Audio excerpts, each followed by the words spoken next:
Hello there, food lovers, and welcome back to Stuff, the podcast where we talk about cooking, our favourite ingredients, and creative ways to get inventive in the kitchen. It's hosted by me, George Egg, the snack hacker, and the voice you heard, Martyn Odell. Hello. The Lagom Chef. Hello. This is a show all about making food accessible, fun, and above all, most important, delicious. Oh, yeah! And each week, what we'll be doing is we'll be talking about an ingredient, a dish, and we'll be getting you involved as well. So if we do talk about your stories, thank you so much for sending them in. We hope you enjoy the show. Get involved with it. Follow us. Post about us. Tell your pals. Subscribe. Send in your messages. Lovely. Let's go. Let's go.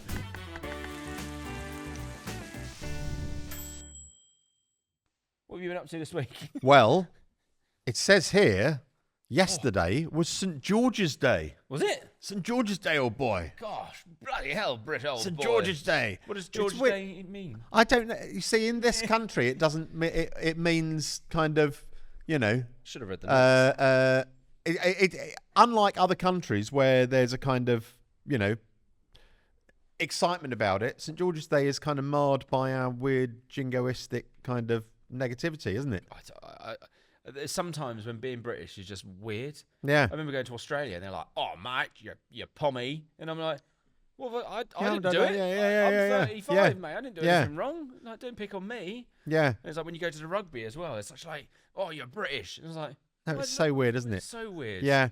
No, so for me, St. George's Day just means kind of, I don't know. I think that the English flag is just means kind of football hooligans and you know what I mean though, doesn't it? It's not like, you know, you go to France and they're proudly waving the French flag, and other countries in Europe, but in England there's something about the English flag. The British, the Union flag, different. Yeah. But the English flag, it's changed. It's got different connotations, hasn't it? It's always remember, what is it? Phil Nicol. He always used the comedian. He used to do a funny, like, his voice, but he did like a British person. He was like, "Do you fucking Sam? You Sam?" Yeah. He was Canadian. His accent was very good. But yeah, should we move away from politics? I don't really like talking about. No, I'm not. I'm not too. Like but we can talk about food. Yeah, let's talk about fish and chips. And English food. And I think that's the thing. Is a shame. Is that there isn't that kind of. There's a fear of pride in English food because of anxiety about being, you know, saying the wrong thing or whatever. It's all very heavy words today, This is far too Politics, heavy. Anxiety. Why are we talking about St. George's Day? It's just on the card. Yeah, I like just eating food. But I fish like and to eat chips. food. Yeah, British food as well. Is like, yeah, Fish like you and said, chips is fish and Jewish, chips. anyway. What is it saying here? Bread and butter Fish and pudding. chips is Jewish. Is it? Yeah. What's going on with England? What is English? Yorkshire pudding. Oh. I love Yorkshire pudding. Isn't it great? I tell you what I like is when you get someone comes around with a tray and they got the little mini Yorkshire puddings with the horseradish and the tiny bit of rare beef, and then it's just one mouthful. There's one of the canapes I learnt on my cooking course when I was in Ashburton. They were like, "Oh, here's a canapes," and they did all these classic ones, and then little mini Yorkshire pudding with a so good, yummy. What else? What other English food? I've written down a few pasties. Yeah. Yes, please. Yeah, I love a pasty. Trifle. No, thank you. Oh, I like it. You get the No, it's not that. Oh. It's just all the weirdness. So, a good story about trifle. Well, it's not a good story. It's quite. It's a stupid story. Tell it. Okay, my dad's friend, who he's been best friends with for since they've been at school. They've got a little group of them since they were 12, I suppose. And they're now must be in their 70s. So it's good, 60-year friendship. But anyway, one of them, Steve, we went away to Scotland in the new year. And he was adamant that he wanted to make this trifle. And it became this thing that he was like, "I'm going to make this trifle." And then my mum, bless her, just would not stop going on. So Steve's doing the trifle. I was like, "All right, Steve's doing the trifle." Important trifle. Yeah, so then all Steve overblown. So he did this trifle. And it's so funny just watching him, because he's like, he just, right, custard. How do you make custard? And he was like, just follow the instructions on the packet. He was like, make it in the pan. And he put a whole packet in a little bit of water, follow the instructions. It's set solid. And I was like, mate, maybe you should put some more in there. Burnt to the bottom of the pan.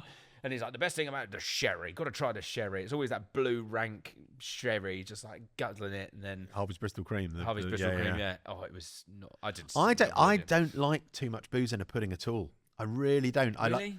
I just find it spoils the flavour of it. I think it depends what one you're going for.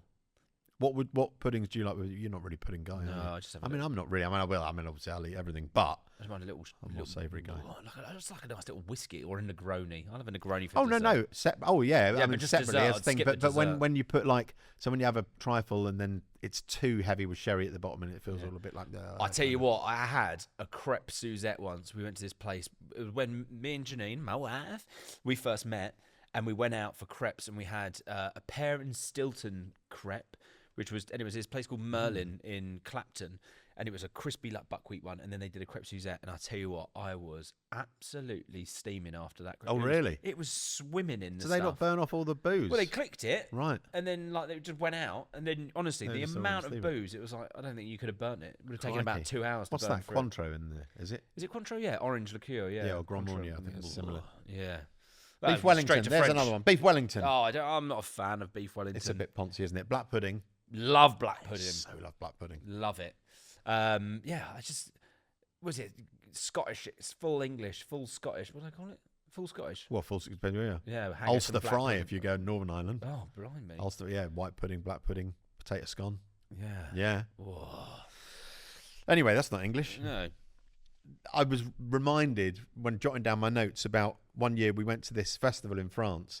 That was the Festival of the Goose, and they were so proud. They were foie gras. Yeah. They were so proud. They were deep throating that goose. Well, no, but that's what they had. So they had the whole. There was this kind of maze where you could the kids could all play around with like all going all like tunnels and things, like sort of goose maze thing, and then they had all these nice foods, and then we were like, what's over there? And it was this little pen, and they had this kind of big hopper with a long tube hanging down. And we were talking to her, we were going, what's happening here? And he goes, oh, later on we're going to do, we do the demonstration, we show how we feed the goose. And literally, with all families there, we didn't see it, we left before it happened, but they were a couple of times during the day, were doing a live demonstration of how they force feed the goose. Right. Which is just horrible, but also rather than kind of, in this country, we'll make sausages and be like, don't look in that room, you know what I mean? Yeah. Whereas there, they're like, no, we want the food like that. So here's how we do it. And there's an honest. It might be disgusting to watch, but at least it's honest. Yeah, but I think the geese would run away. I think I've seen videos, and some of the geese are like they're ready for it. Oh, really? They want more. Love big. Surely not. Well, it's delicious though. Have you tried it? Do you like foie gras? I thought you meant like grain. You tried it? Great grain, big 4 inches something is delicious. It really is. Morning, George. They're all licking their lips, licking their bills. Yeah. So anyway, so there we go. You fan of foie gras? It's a bit negative, isn't it? I've only had it once. Yeah. Enjoy it? Well, it was this burger pop-up that I was involved in, and the guy who supplied all the meat said, look, I've got a, and it was like a great big lump of foie gras. And so we didn't put it on the menu, and the other guys did it. Said, look, we'll just fry something. We put it in burgers. So it was kind of hard to tell it was a component in a slider. I always think that's a bit of a waste. It should be one of those things that's just like enjoyed as is with a little. We spoke about it with Willie, with the chocolate. I had it on a chocolate brioche when I was in Barcelona.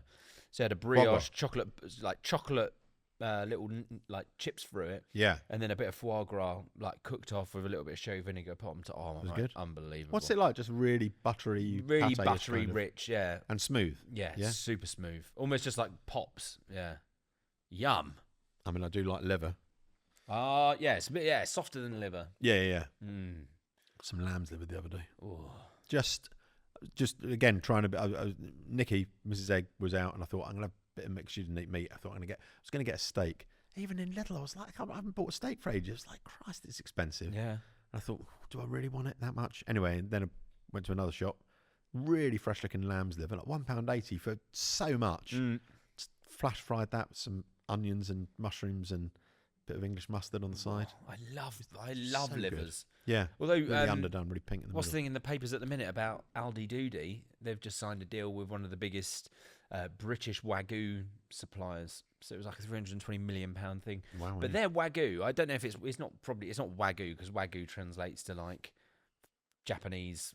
It's a Japanese breed, is it? Yeah. So I think if you're getting really anal about it, it's like you can only get it from Japan, but then they've got these like crossbreeds that are like 50%. So they can call it wag, maybe wag beef, wag, goo pots. Goo pots. Yeah.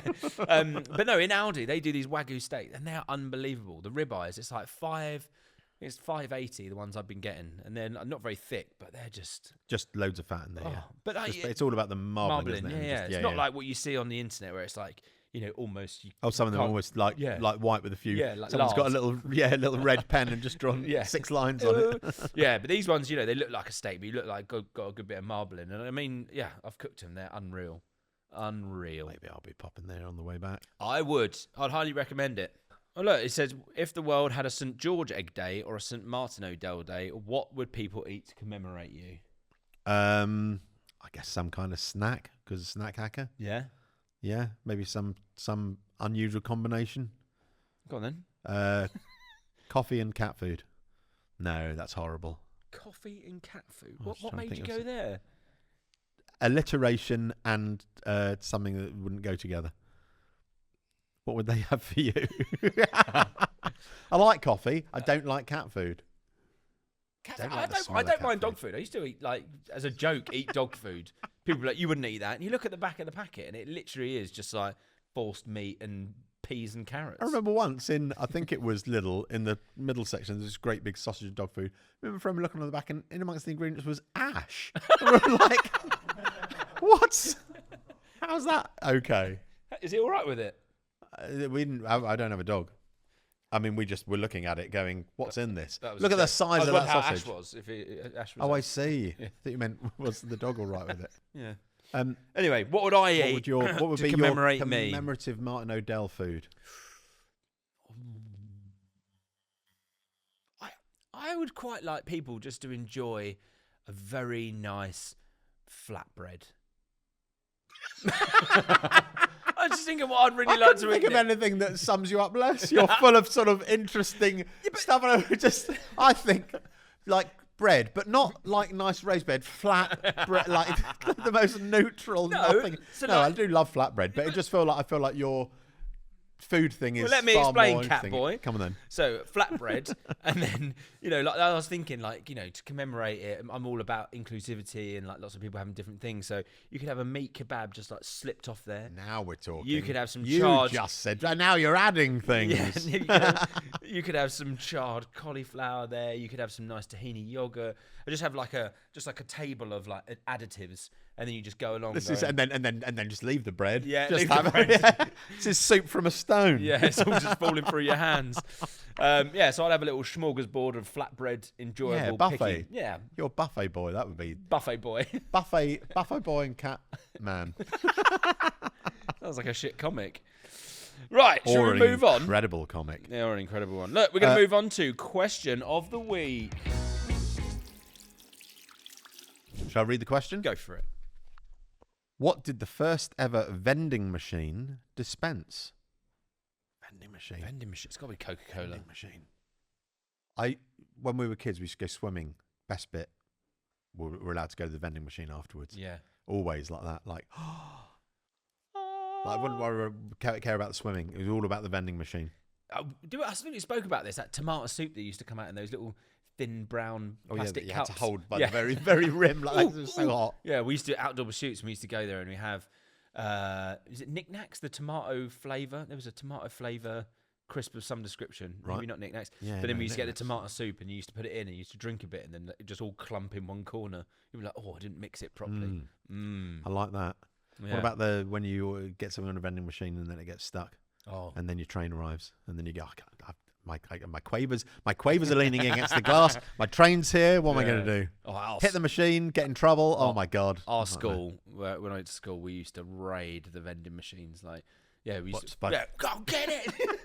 It was a fallout, and then you get the person coming. I'm just going to put my £1.20 in, and then there's just like spinning. We're like, gutted, mate. Yeah. Once when we were on holiday, we drove to all the way down to Spain, and coming back.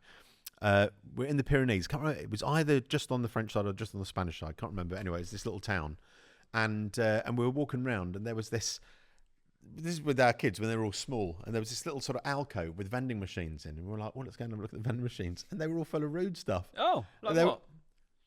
The one that springs to mind most of all was I think it was called the Cyber Pussy 2000. Sorry, everyone, but it's true. And it was like a mini fleshlight, like a travel fleshlight. Yeah. Just for the listeners, can you And the kids describe were it like- because they can't see it? I mean, it was in a like container, so I assume it was some kind of I like the ones that are like that. pretend.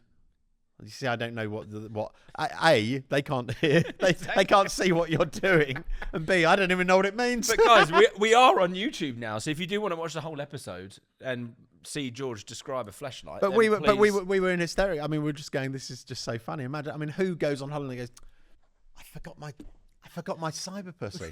3,000. Going down the like, oh good, they got a travel one. Babe, I'll buy that. they've got Yeah. the upgrades. Yeah. We're looking for that everywhere. Insane. So what do you think it is? A fleshlight? Who buys things out of that sort of thing out of a? I suppose it's anonymous, isn't it? You haven't got to, you just put the coins in. Yeah, but if you tap your phone these days, and they'll be like, "Oh, Jeff, what's Well, your accountant goes?" This was "What's coins. the, This was pre-chip and pin. This was when the kids were tiny. Oh right. Yeah. So you had to give them cash. You had to. This would be cash in the machine, yeah. We didn't buy anything. We were just kind of going, we thought it was going to be crisp. We thought it was going to be like fun foreign crisp. Go, look, you got this flavour. It's like, nope. Leave the kids away. Next What one. was in there? French bangers and pussy. Cyber pussy. So what do you think was in it? Quickly. I First vending machine to dispense. think it's going to be pre-Coca-Cola or something. I think it's going to be some kind of old wooden one in the Wild West that's like, I don't know, moonshine. Okay. No, snake oil. Snake oil and Coca-Cola. Answers locked in. Ladies and gentlemen. I want to know. I want to go to the back. I want to go to the last car, but we're going to have to wait. And so are you, listeners. We're going to move on to the star ingredient of the show of the week, ladies and gentlemen. Each George? week we have an ingredient that we discuss, and this week I've chosen it, and it's noodles. And we've done pasta, and I know noodles and pasta. And in fact, a thing that I always think is hilarious is in the USA. If we've got any US listeners here, they call everything noodles. I mean, all pasta. I was about to say, like, what, even Oh yeah, shoes? yeah, like aeroplanes. God, I want to put some noodles on. Let's go to the noodle port. We're going on noodle. Where are you going on holiday? Oh, okay. Right, aeroplane. Yes, but all pasta they call noodles, even lasagna. Like Really? lasagna sheets, we'll put the noodles in there. It's like even flat, yeah. Really? I think so. Now that you're frowning and looking questioningly, I'm going to ask our researchers can you check and see? I'm sure Americans call all pasta noodles. Oh, that's bizarre, isn't it? Why would they do that? What is the definition of a noodle? A noodle Well, I is mean- like a long, thin thing. Yeah, or all wrinkly like it's had a perm, isn't it? Yeah, Like, because you have a sort of noodle ramen in style. swimming, don't you? Oh, I You give see. the kids, you give that rubber foam thing. That's what they Yeah. call a noodle. But they must have called that after noodles. Oh, this is a very general thing, isn't it? It sounds like, I mean, because I've seen like Matty Matheson's videos where he'll go, we put the noodles in, and you're going, that's fusilli, or that's That's penne, that's mate. penne, Rigatoni. that's farfalle. It's far from... That's farfalle. Don't call it noodles. Anyway, the noodles thing I always think is interesting because there's some psychological thing that it doesn't feel right substituting like spaghetti for noodles if you're doing, and I mean I would if I'm strapped, but there's something. So even though it's like, you'll get noodles that are just made out of wheat, Yeah. it doesn't feel right using Italian pasta for a noodly stir fry dish. Well, no, Don't yeah, you and think? vice versa as well. Because Yeah. I think a lot of people were like, was it a few years ago? A few years ago, maybe a few months ago, when people were doing the Boldock, which is like that noodle packet, and they were making yeah. carbonara. Yeah. And then everyone was like, "Oh my god, it's so crazy!" And it's like, it's I've done just carbonara. I've isn't done it? that. Yeah, exactly. I've done that and I like it. Yeah. But yeah, no, I do get you. It's like, yeah, the switcheroo of the noodle and the pasta. It's Yeah. like, there's nothing weird Yes. about it. It's just a slippery thing Yeah. you stick in your gob. Well, that feels like, I suppose, noodles. I was doing a little bit of like research before, you and were. of course I was. And it does feel like there's so many more than like with pasta, which is pretty much. I mean, we'll probably have Italians going, it's not just pretty much, but sort of durum wheat and egg, or durum wheat and water, and that's kind of pretty much it for Yeah. pasta. Whereas noodles, you've got buckwheat, and obviously you can get other pastas, but it feels like noodles, there's more variety there with the rice noodles and I'll say it again, buckwheat, because I can't think of anything else. Rice, yeah, buckwheat, yeah. Anyway, but I think I feel with noodles they serve a specific purpose within the dishes. Like you would get like a ramen noodle is quite a specific noodle because it's got a bit of a chunk to it or whatever. Yeah. And then you get an udon, which is like more soupy, but it can also be used for a stir fry. Then you get the vermicelli ones, which are good for like stuffing in spring rolls and all that kind of stuff. So I think there is always that. Yeah, they have more specific use. And I remember writing something about a noodle dish that I was doing, and I was like, just use rice noodles. And someone was like, which one? And I was like, I don't know. Yes, you get the ribbony ones, then you get the super fine ones. Yeah. I mean, the ramen noodles, there is a technique to the cooking of them, which I can't remember, and I've read about it. So if you're interested, go to Tim Anderson's book called Ramen. Yeah. And he goes at length about why the specific ramen noodles taste like what they do, and it's some kind of, it's either like a bicarb or something. There's something in the flour that gives them that sort of that bounce that you don't get. Yeah, bicarb is a secret ingredient in so many things. Yeah, I reckon it is bicarb because I did a noodle video with a mate Will, who's a DJ Will Clark. Shout out, does house music. It's got this song called Techno Tree. TECHNO techno. It's really good. Anyway, we did spicy. It sounds great. Yeah, spicy nudes. We called the video, and we did these spicy lamb noodles. And his recipe, was we had to bake baking powder to turn it into. Oh, you actually made the noodles from scratch, right? Yeah, and you had to bake the baking powder to turn it into something, which is probably that ingredient you're thinking, which kind of binds and does lots of stuff and gives it a bounce. They didn't work, but it was worth a try. But the measurements were so specific. It was like 1.125 grams. I was like, do we have to be that specific? Things like that, I think, you really do, don't you? It's otherwise, you get. Well, the flavour goes wrong, but also, they just fall apart. Or just fell apart. Puff up or whatever. Yeah. And I mean, another noodle thing I think is interesting is the kind of Northern European noodles. So dumplings and noodles is all quite a sort of Germanic thing, and Spätzle, yeah, Spätzle or Spätzle, which is an interesting, very wet noodle, which is either.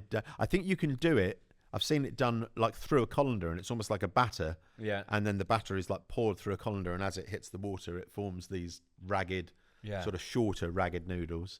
I do like those. We ate that a lot in Austria as well. They do that with like loads of bacon and creamy sauce. It's so heavy. Like, finish a day of shredding the absolute gnar on the mountains, and then you get down and at that, and you're like, right, I'll see you next week. I love it. I so love it.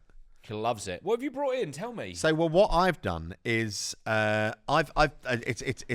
a real snack hack. This, so it is based on the Dutch snack Bami Chef or Bami Chef. I'm never sure about the pronunciation. I wrote it down. Bamischrijver, some people say. Anyway, so what it is the Netherlands or the Dutch colonized Indonesia. Mm-hmm. In the late 16th century, right up until 1945. I think that's when they kind of, after the Second World War, when it was handed back. And because of that, there's an awful lot of kind of fusion food, between Dutch food and Indonesian.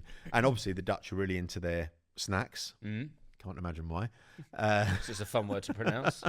And I was thinking more of the pancakes. And what it is it's basically a cake of cooked noodles, right? That's breaded and deep fried. So I've made some. I'll go and get them over here because I've deep fried them already. Go on, go get it. I've made it out of. I can't hear you. Pot noodle. Noodle. What this is. They look so pretty. Really neat, don't they? I'm really rather pleased with these. So what they are. We mustn't eat them yet because I'm going to get us a beer as well.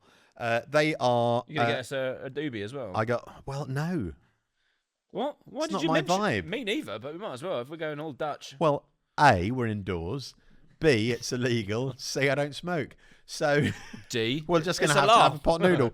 So what I've done is I've taken a chicken and mushroom pot noodle. Great. I've made it with about a centimetre less water than you ordinarily would, so it's a bit thicker. I've added some peanut butter, a bit of Chinese curry sauce concentrate, a little bit of Thai red curry paste. Oh, blimey. Yeah. And then what I did is I flattened the top down.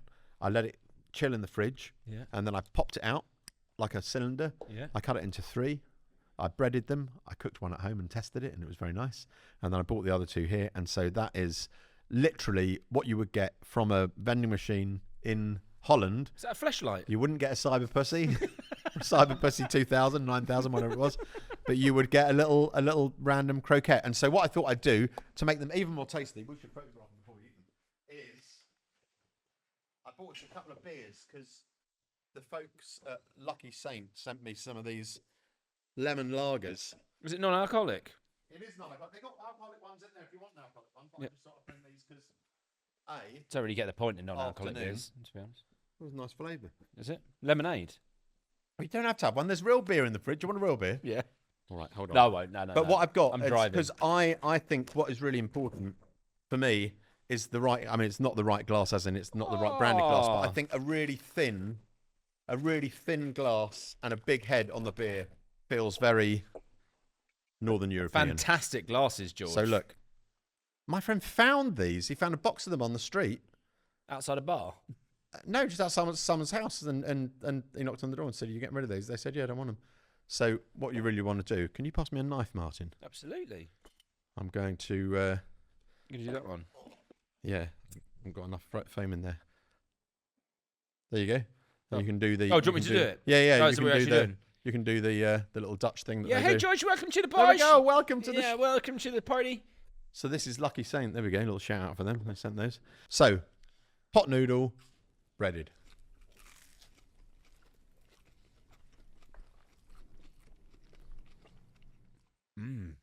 Bit drier than when I did it the first time, but I think it's dried out a little bit in the fridge. It's almost like a curried bratwurst. There's so much like MSG in it. It's so good. Tastes like a rattler, doesn't it? I think it is a rattler, basically. Everything is tasting like burnt plastic. Am I I'm dying? worried that you got me a stroke or something. When I did the test one, Yeah. the inside was wetter. I've had them in the fridge for about 48 hours. I think it's dehydrated it a bit. It's kind of a like bit all drier. been absorbed. Yeah. Maybe what Which you is need a is a shame. little bit of like curry sauce with it. Well, it was. I think it's just because it's 2 days old. When I first, the test one, I was like, oh my, well, I couldn't not text you to tell you I was excited. But yes, it's a bit drier. It's Tastes nice, isn't though. it? I mean, It'd be great in a burger. after a beer, with a beer, I'm a tiny bit disappointed because when I did it a couple of days ago because I was busy yesterday. And then I put these two in the fridge, and the first third I fried, and it was so good. I messaged Martin and said, I'm so excited about what I'm bringing. And that's actually, I think, the fridge is the driest place in the kitchen, isn't it? Is it? Yeah.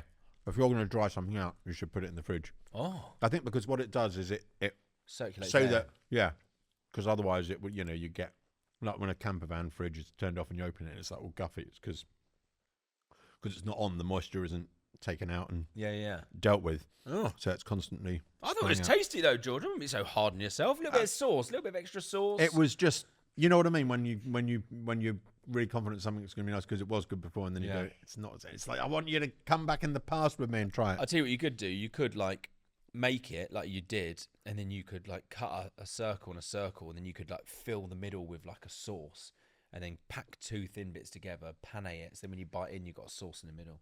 Like a donut. Pretty much make a donut. Yeah. Pot noodle donut. Yes, although I mean, it's not. I know what the problem is. The problem is just time, is it being in the fridge for 2 days. The absorber. Because it was perfecto. Oh mate, don't be so hard on yourself. Oh, I'm so sad, everyone. Don't be sad. Are you? I'm just reading your Do you notes. slurp noodles? Yeah, I was going to say, do you? Do you slurp noodles? Do I slurp noodles? Sometimes. My Depends what daughter dish went it to is. Japan. She said she could not believe it. She went to a ramen bar and she was like, "Oh my god, everyone here is making so much noise. Yeah. This is insane." So she I've got to join in and started doing it. And now if she has ramen, she'll be, up they come. But she said it was just bizarre. There's that great guy who does.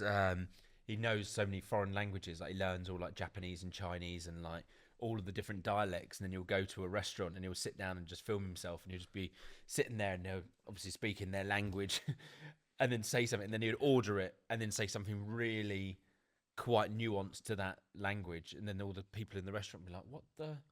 How do you know how I think I've seen him, and the guy comes over and says, "Your English is really good." I'm not your English. You're like Japanese or whatever. Yeah. It's insane. And he goes, he went to this town in the middle of nowhere in Africa, and he went and bought like a traditional like dress or like whatever they wear, and it's this language that no one speaks, and he learned it and just went in there and was just like blah blah blah blah, blah. And they were like, "Duh, what the?" It's amazing. Isn't it? I remember going to Holland years ago, and I stayed in a squat that this street performer friend lived in, because I was heading off to do a festival elsewhere in Holland the next day, and the woman who's squatted, who lived there, her boyfriend was there, and I was chatting with him, and he has like this really strong Leeds accent, and I said, "Oh, whereabouts are you from?" Like that, and he goes, "Oh, I'm from Holland." And I was like, "But your accent?" And he said, "Oh, I just learned English off someone from the north," and it's just like, and so it's just, but it was, I mean, he could have been from, anywhere around. Well, I think that's the thing with accents, you have to commit to the accent, because if you, like when I go to France and I'm like bonjour, you sort of go, I don't want to sound like an idiot. It's like, whereas no, you'll sound like less of an idiot if you go for it. It's just for your friends who are going, "Oh, who do you think you are?" Going, "Oh, you fool, you fool." You got any more noodle chat? I've got Spätzle I wrote down. I've got USA Everything's Noodles, chicken chow mein, hot noodle. Oh, the first snack hack that I did before making my little videos was the one with putting peanut butter just in a noodle. And that was a Jack Monroe. You know Jack Monroe? She did the £1. Yeah. Yeah. A Girl Called Jack was her book. It was all about like living off a budget. Yeah. But she had the idea for putting peanut butter in a pot noodle. Oh. And it's like, oh my God, that really works. Yum. Yeah. Yummy, yummy, yum. Kind of do you ever make your own noodles? I think we spoke about that. I've made pasta, but I've never made noodles. You'd be all right in America. They'd say, "Yeah, you're making noodles. Why are you making them all long? Why don't you make them all flat or like bow ties like we do?" You go, "You fools." You fools. But no, I haven't hand pulled noodles. I've seen them do that. That looks very impressive. Amazing. Never done it. See it all the time, and I'm like, how the hell does that even make sense? That baff, forward, baff, but slap. Forward, just go. Slap noodles as well as the other one, isn't it? Yes. Slapping things. Slapping the cyber. No. Slapping that vending machine. Yeah. I want Come my on, George, before you get too pussy. excited. I've left it in England. I need my cyber pussy. Good God. Anyway, let's talk about things we enjoy. Pizza! This is Britain's favourite section of the show, where we talk about a favourite thing in Britain or in England, or just a favourite thing. Yes, usually a kind of a dish, and what do we think about it? What can you do with it to enhance it, or to, how do you do your own, etc., etc. Oh, we could pizza. Talk about this for hours, It's very broad. We could do a whole podcast on pizza. You and I have made pizzas together. We have. We had so much fun. We were chucking all sorts on them. I got a new pizza oven. Oh, you got the in between size, haven't you? Yeah, I got the tread. I love pizza. I do love pizza. I mean, we could talk about pizza forever. So let's give me some parameters. What should we talk about first? What's your favourite style of pizza? I mean, you're asking the person who can't choose anything. Okay. I mean, I like them all. So of course, I love a Neapolitan classic kind of, you do in the garden in your little pizza oven thing. Yeah. It's absolutely great. But then when I've been to New York, I love the big kind of slice that's kind of all crunchy underneath. And then I like a kind of trashy frozen pizza as well when the time's right. Love or, a trashy pizza. as I know you've said, your kind of go-to sort of guilty pleasure, but not guilty pleasure, because you shouldn't have any kind of guilt or shame when it comes to pleasure food-wise. But a Domino's, which is kind of, trashy, but it hits the spot sometimes, doesn't it? Sometimes occasions call for those kind of things. You Like bet. People always think that when you do cooking content and you're like, oh God, you must eat like a king. It's like, yeah, well, some days I do. Yeah. Some days I don't. Like a tramp. Yeah.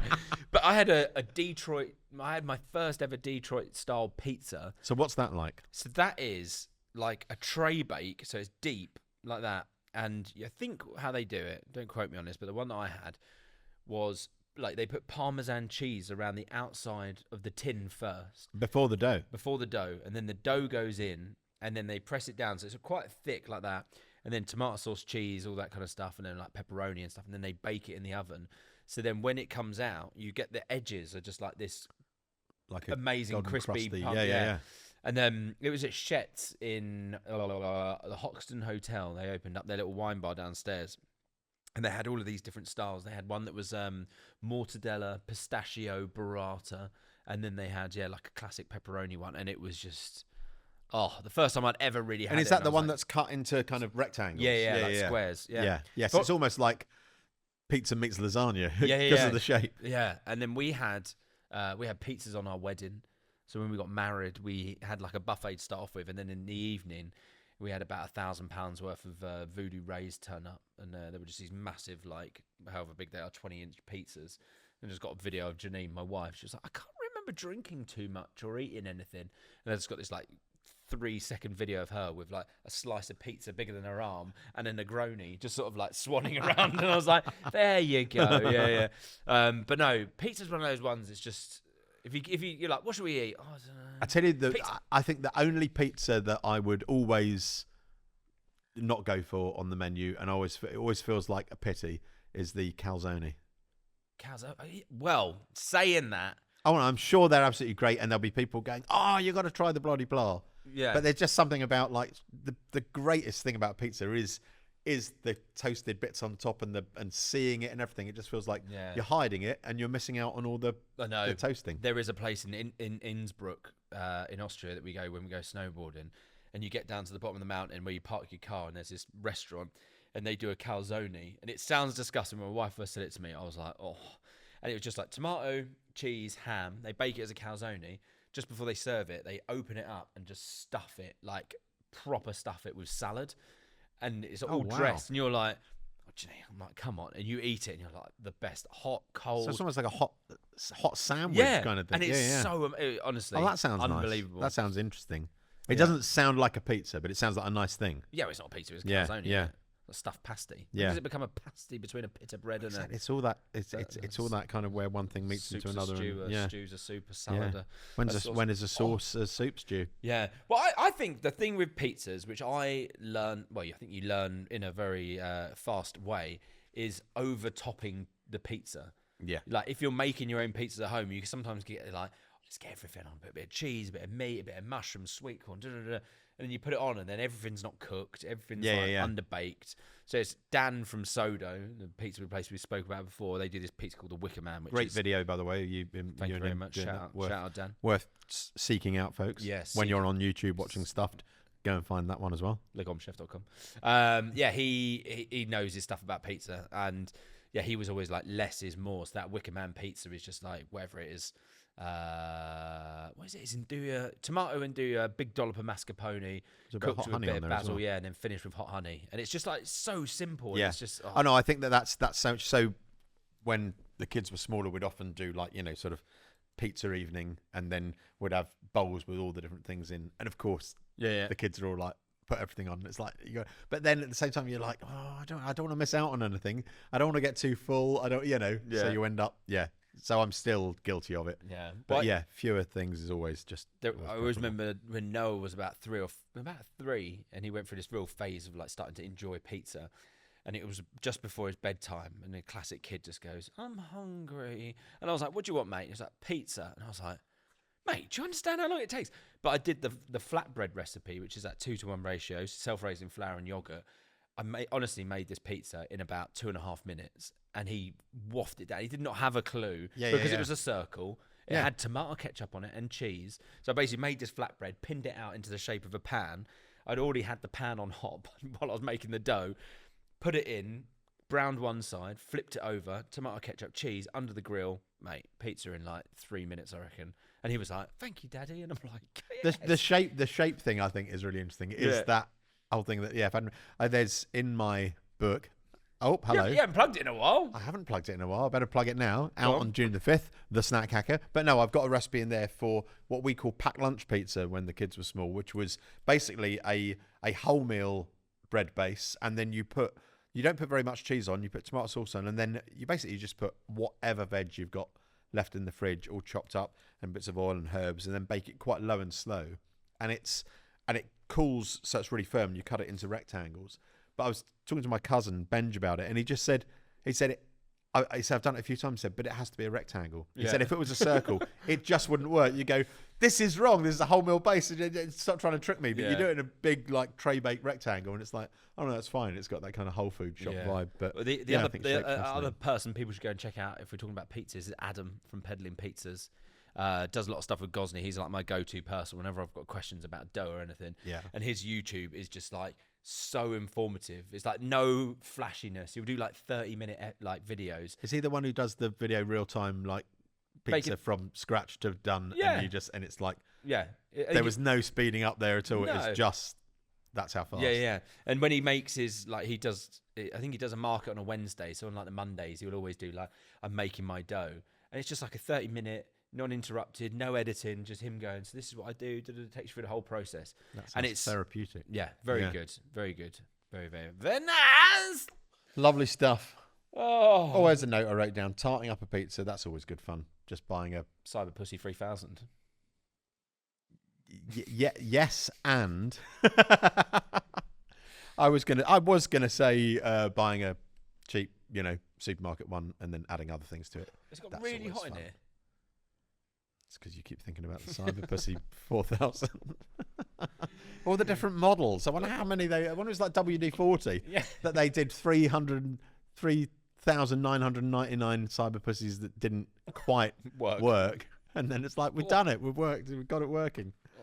Big skip full of used failed Cyber Pussies. Could happen. I love the fact that when we started this podcast, George was like, I'm not swearing. No, but I just it was like George was like, I really want to make it, make sure it's really inclusive. We've got lots of kid fans, and now George is like, yeah, bring out the Cyber Pussy 3000. I think that's fine. I just want the right. No, because talking about that isn't going to get us. No one's going to say, oh, there's nothing in there that's going to get us banned, is there? Well, we'll find out. Maybe we can get like when this episode comes up, we look and it's like it's only 12 minutes long. Like we've been gifted a Mexican box. Maybe we could get gifted a Love Honey box or something. Right, a vending machine. I was just going to say a Mexican box sounds like something else you might find in the okay, vending move machine. On? Come on, George, let's move on. You're getting a bit warm over there.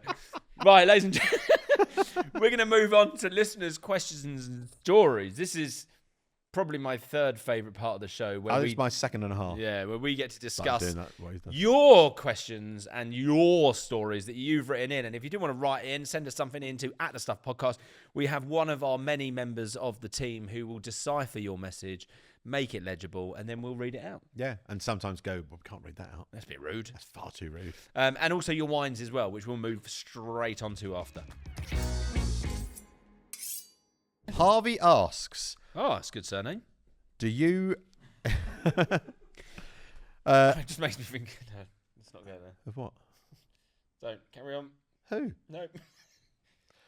I know a guy called Harvey. Well, his real name's Jeff Stevenson, but his acting name is Harvey Oliver, and he's in Bugsy Malone. Anyway.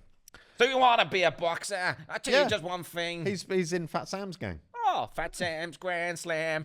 Speak easy. Once you get here, feel the good chill like they say in a poem. Yeah. You know the words. I know the rhythm, but I don't know the words. Yeah, I played... What's the other one? Who's Fat Sam's baddie? Dandy Dan. I played Dandy Dan. You played Dandy Dan? Really funny. At school, I played Dandy Dan, and my girlfriend at the time was like wife swap. So my mate played Fat Sam, and then his girlfriend at the time was my wife, Danny Dan's missus. Does that make sense? Yeah. So it was like wife swap in real life. And so your girlfriend was Tallulah. Yeah, Tallulah. My name is Tallulah. Yeah, let's not talk about her. She was a right nightmare, that one. The girlfriend or Tallulah? Yeah, the girlfriend. Harvey asks, I'm not going to do a voice. What day? Do you guys have any tips on getting turmeric stains off of surfaces and wooden spoons? I cook a lot of curries, especially dals, but just end up ruining the kitchen. Ruining the kitchen? What's he doing with his dal? What's he doing with his dal? I mean, maybe he's got slightly yellow spoons and pans, but where else is it going? Well, up the walls, on the surfaces. I wish I had an answer. No, I mean, don't have an answer. Basically, just accept that. Well, I would say wear an apron, which I never do. No. I got a new sweatshirt the other day. Yeah. I was a few podcasts ago. I was off to go and try colours on, wasn't I? We? Yeah, I was saying after the Woody one, I said I'm going to go and try on. Well, maybe I was just telling him when we were at the pub. Right. Anyway, I went to look at some colours at a place called Colourful Standard. Anyway, and then I was sending home photos going, what do you think this one? Do you think this one? And separate members of my family, without prompting each other, said, don't get that one. You'll get oil on it.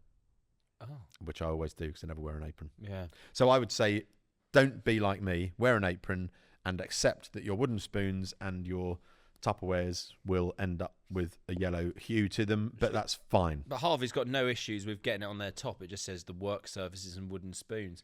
Maybe you just got to have a dedicated turmeric spoon. Is it turmeric? Turmeric? I don't know. It's got an R in it, isn't it? Turmeric. Turmeric? I don't know if it's turmeric or not. I'd say turmeric, but maybe I'm wrong. Yeah. Yes, no. Sorry, Harvey. No, it just goes everywhere.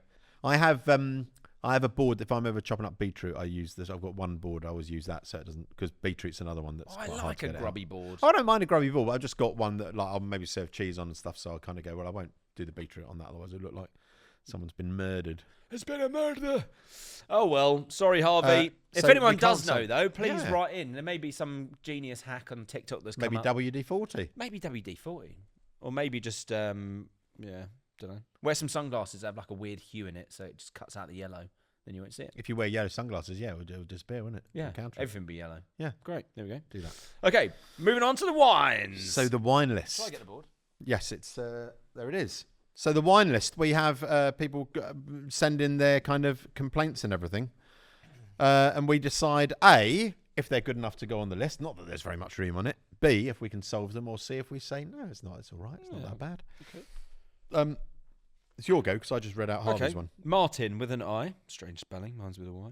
His wine is the now ubiquitous QR code to order from the table, which involves you filling in a form of irrelevant data to get a fucking burger. Do you know what? I yes. I think I'm like, we're out of COVID. Like, I hate the QR code code thing. I want a. I don't care if it's on a blackboard. I don't care if it's on a bit of paper. I don't know if it's printed up, whatever. But the whole thing of having to, it's like parking. yeah. It's like if you get Parking. I like the QR parking. I like the apps for parking. Oh, I don't. You see, if I go park, I always find I have to. I'll go to use the app. It will go, oh, you've got to update the app, and then you update the app, and then it will go, oh, you've got to update your card, and then suddenly you're going, oh, now I'm late. Apple Pay, mate. Just Apple Pay it. Well, Ooh. anyway, I don't like QR codes. No, QR codes are like done. I'm so over them now. That's what I do like. I like those flying saucers that vibrate when your food's ready. Oh, God. Yeah. yeah. Everyone thought I was going down the old cyber pussy route again. Yeah, they had the ones that you get in the vending machine. They're for food, aren't they? Yeah. No, they are good fun. Noah loves those. Yes, no, they're good. The old flying. But no, yeah, I think let's get him on. Shall we put it in there? There's a little room. We just put Shall I QR draw a code. QR code. Oh God, yeah, but you might do the wrong thing, and then someone might scan it and order a cyber pussy. Yeah. Great. Well done, Martyn. Martyn, you've got one on there. That's the first time someone's got one on for a while. That is. Chris says, why in bars and restaurants are non-alcoholic beers? Why in bars and restaurants are non-alcoholic beers the same price as real ones when the tax is so much lower? So I do know this. Okay, I don't. That's not a wine. That's a question. That's a question, Chris. No, his wine is, why are they the same price? Surely they should be cheaper. Or maybe I should have said, But then why? Yeah, but then he's going why like, are they so much cheaper like that? he knows So the much more answer. expensive. The tax is so much lower. So why? I think they cost a lot more to the technology to extract alcohol from beer is a lot more expensive. It's more expensive to make non-alcoholic beer than I would imagine. There's also a bit of like, we can make a bit on this as well, probably. Yeah. But as far as I'm aware, from listening to the Moon Underwater podcast, which is finished now anyway. Oh. But Run out of budget. they're talking about non-alcoholic beer, and yes, it costs more to manufacture it, I believe. Ah. So that's an answer, and it's a wine is you're not allowed to put the wine on because there's a reason. But it's like one of those things where it's just like, you know, people go, oh, but I'm not getting drunk, so therefore what's the point? Like a bit like me with that. Yeah. But then if you go and drink a kombucha, you'll be paying £5 for a kombucha, which is just like fizzy water with no kombucha in it anyway. Yes, and also it's like if you want to get drunk, you can You can get drunk. Yeah, go buy It's like, K-cider. I always find it slightly irritating on the kitchen cabinet on Radio 4 when there's any kind of mention of alcohol in something like, this pudding I've made's got a bit of whiskey, and everyone's like, I think I'll have a portion of that, and it's like, you could just go and buy a bottle, go down the park, Jay. Just go.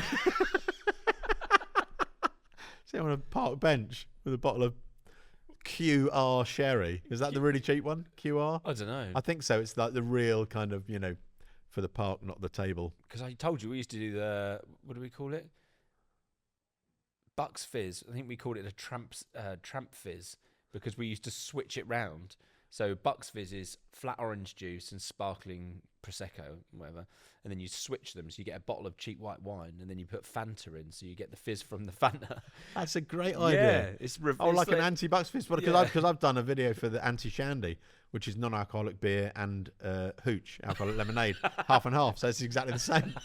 You just got the alcohol. It's exactly the same as your Bucks Fizz one. Switcheroo. Yeah, there we go. Well, there was some. I mean, look, we've learned something. We've got a wine list on there, and we've also had to put our hands up and say we don't know how to get turmeric stains out either, or turmeric. Don't flip the card.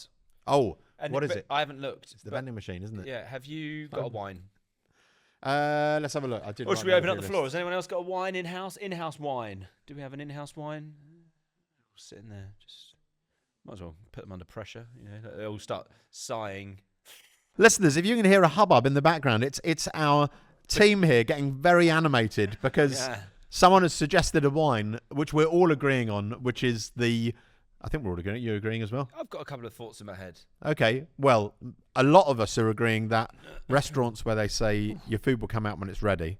Martyn, I think, is going to give the perspective of someone who's worked in a kitchen. But as the perspective of a father of 3 kids who's been to, for example, Wagamama's, and my son's food has come out first and he's finished it before my daughter's food's come out, and then there's a mixture of food envy, boredom, and frustration.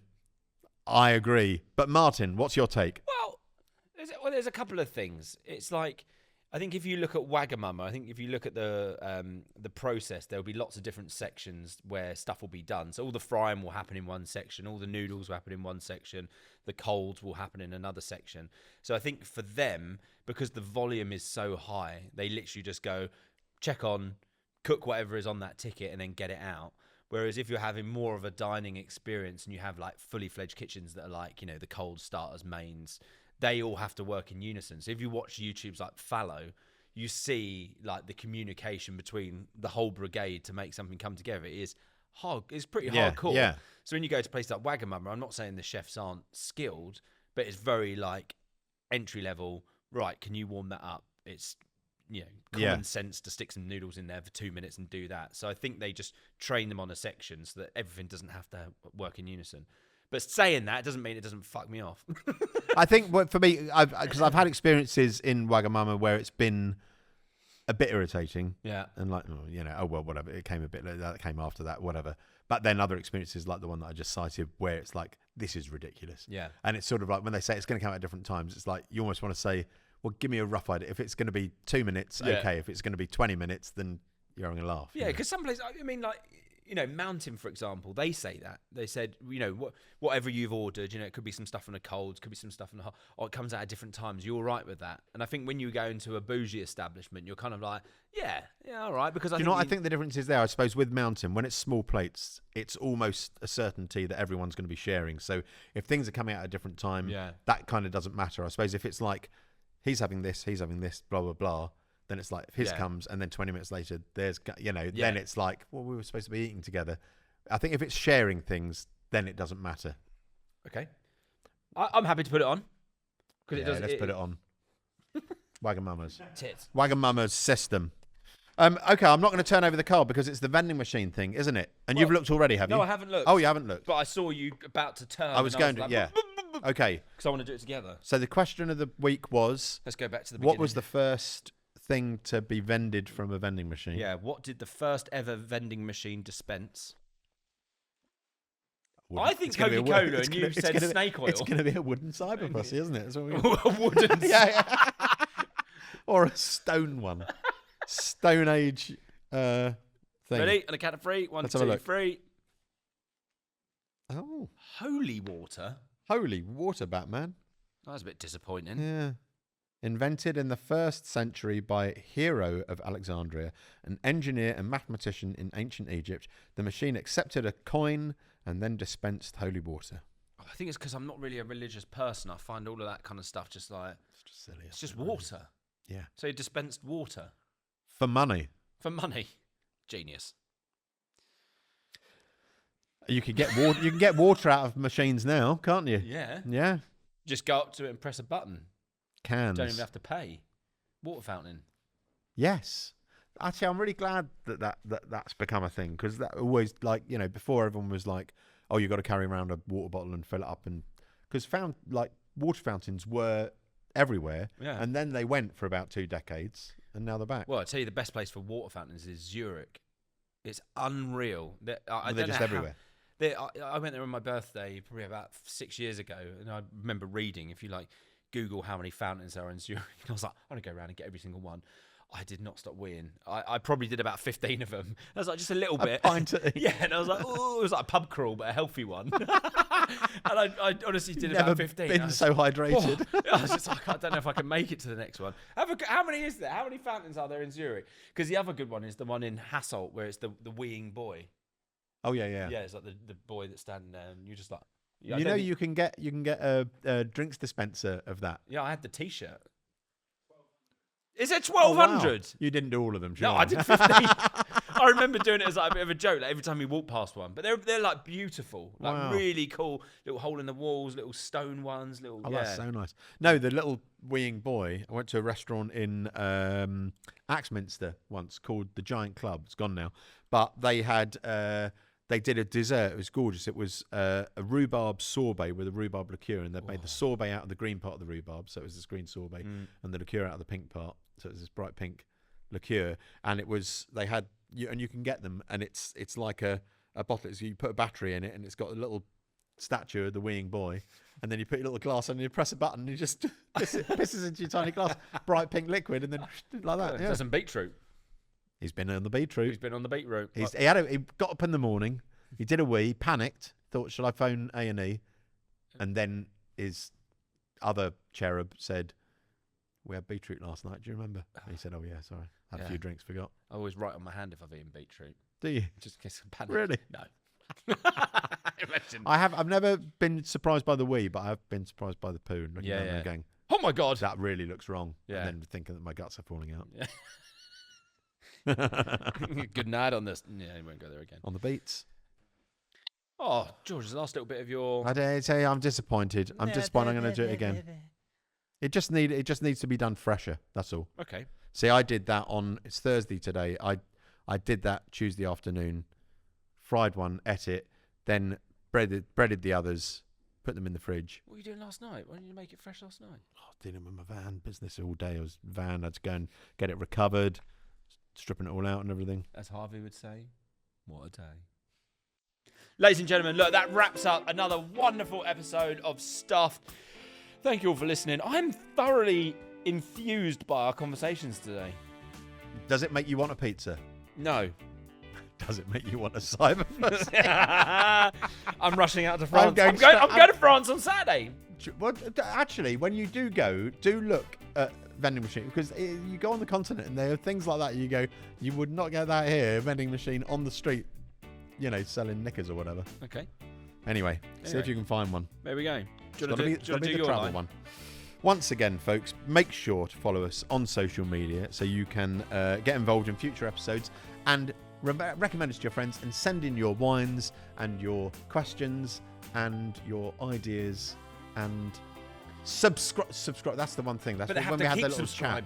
You've got to not just subscribe, you've got to keep subscribing, as Martyn says. Because every 3 months they knock you off and you have to come back again and say you like us. And tell friends. And buy George's book. Right, see you next week. Bye! Bye!